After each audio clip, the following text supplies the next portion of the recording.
Hello and welcome to another chapter of a tome pulled right off the shelves at the heart of the Jakuls. As always, I'm your skilled host Thorin, and there's ever so much more data to relay. So let's get to it, shall we?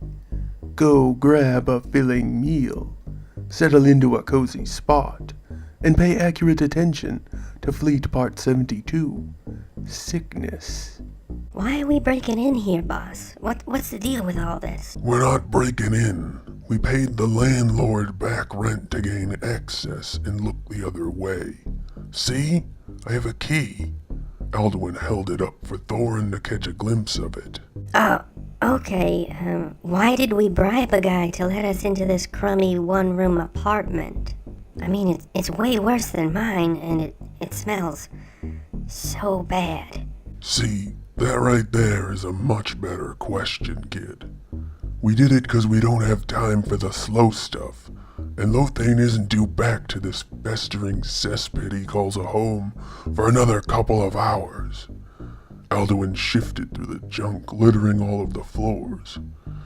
At least he won't be able to tell we've been here. So, you want me to help you search, boss? Alduin mulled it over. He did actually want the kid to help him, but they were safer if someone was watching the door. No, keep your pistol ready and watch the entry. If you see someone approaching, close the bulkhead quietly and tell me. Alduin began sorting through a series of half-written letters. They looked like a stack of apologies that never seemed to go anywhere. He pushed them aside to dig through a pile of unpaid bills. How the blitz am I supposed to do that? It's a bulkhead door. They're all loud when they close. Thorin asked over his shoulder as he continued to watch the hallway. Just close it most of the way and back off from it as you harshly whisper towards me. Alduin began to sort a collection of bones in jars. What the hell was wrong with people? Why collect something like this? Alduin moved to the back wall, clearing a larger pile of debris and trash, hoping to find a container buried under it, but found only more garbage. Boss! Alduin whipped his head around as the door slammed open, knocking Thorin off of his feet and sending him hurtling to impact with the nearby wall. The Sivon revolver was in Alduin's illusory right hand before he even thought to draw it. A well-worn, angry face fading to something resembling shock, and then stricken by absolute and complete terror, met the end of the Sivon revolver that Alduin felt merge with his hand and arm. All he had to do was think the little phrase, coiled and ready to strike from the precipice of his mind. What are you doing in my apartment? Lothane's weak, stumbling voice managed after an eternity of prayer behind the barrel of the gun. It was a wonder he managed anything at all. His voice was still so shaky. But both of them were interrupted by a groan from Thorin, slowly coming back to his senses on the floor, and the scent of fresh jackal blood leaking down his forehead. It wafted up thick, heavy, and laced with umbra into Alduin's nostrils. His finger began to tighten unbidden as he realized the pain that this scum had dealt to the kid, the trigger wavering. Alduin's blood boiled. His muscles clenched and sweat began to flow from every pore. The trigger slammed home, but the gun didn't fire. No, that would have been too good an execution for a man like Lothane. Alduin felt the essence of the weapon seep into his bloodstream and merge with him. His feet erupted from his soft leather shoes. His right hand, a real solid technological set of fingers, pulled to swipe at the other man, slicing deep gouges across his chest, rending through cloth and skin like it was barely there at all. Lothane fell backward and stumbled away screaming and running. Alduin had no choice but to chase after, lunging on all fours, bounding and snarling after his prey, careening through the narrow metal halls until finally he pounced upon Lothane. The growl uttered from both Alduin's now slightly pointed face and somewhere else, somewhere deep and dark within the center of him.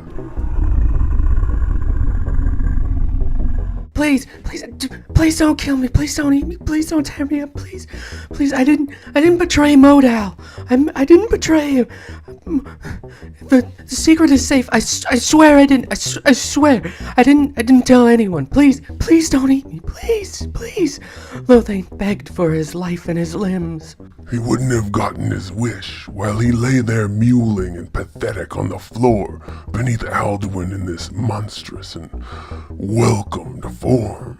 This hungry, ancient, monstrous, horrible thing. What was it? It felt so natural, so great, so powerful, so murderously famished. But then... Boss? Thorin's voice was hesitant. He sounded like he was debating whether to fire a gun, going over the facts a little too often to be effective with it. Alduin felt the primordial creature slip from his grasp, and he was suddenly normal once more. Almost. It lingered deep within him. He felt it there, knowing it wouldn't leave. He put the Sivon revolver back in its holster on his hip. You okay, boss? Did Lothane hurt you? How did your clothes get all torn up? Are you alright? Good question, kid. Alduin didn't respond more than that. He felt that he was in tattered rags. He leaned against the wall, suddenly exhausted. Don't fucking move! He found the energy to keep Lothane from slithering off. Back to your apartment. Now! Show us! He couldn't explain how he knew there was something important back there, but Alduin did know. The gun was lightly purring at his hip as they escorted Lothane back to his rotten little hovel. You sure had me worried for a minute there, boss. You were worried. How's your head? Are you okay? Sure it's not permanent damage there? Alduin was shocked at how concerned he sounded to his own ears. Oh, that was nothing, boss. I've had worse tumbles than that. Just a bit of blood is all. They rounded the last turn, finding a towering monster of a man that snatched Lothane and crushed his skull with a sickening sploosh. Alduin grabbed the revolver and shot it again, once more lost to the beast deep inside himself, this time snatching up Thorin and fleeing to keep the boy safe. Alduin knew above all other truths that Thorin had to be kept safe, even if he lost most of his mind, be taken by this horrible device attached to him. Thorin, above all other things, must live. And so it is. Our time together has once more come to a close. I hope each and every one of you enjoyed the tale as much as I have the telling of it. As always, I've been your dedicated host, Thorin, and this was Fleet Part 72, Sickness. Another tale right from the heart of the Jakuls. And now, sadly, ever so sadly, we must once again part ways. Korvoth, guide them back along the proper path, back to the safety they know all too well. Yes, sir, Lothrin. Well, that escalated quickly. Back to work, though. A pleasant greeting and a fond farewell to each and all. Please leave all your comments, questions, and kindnesses down below. Don't you let me catch a single one of you leaving any of that nasty, rude, or terrible stuff, though. You keep all that garbage to yourselves. Got it? Not once, not never. Never, ever. Remember to like, share, and subscribe to help us learn, spread, and grow. And don't forget that we strongly encourage each and every one of you to stay safe out there. See you again tomorrow for Fleet Part 73. Good night and good luck. You'll need it. Bye-bye, everybody. See you again tomorrow. Bye-bye.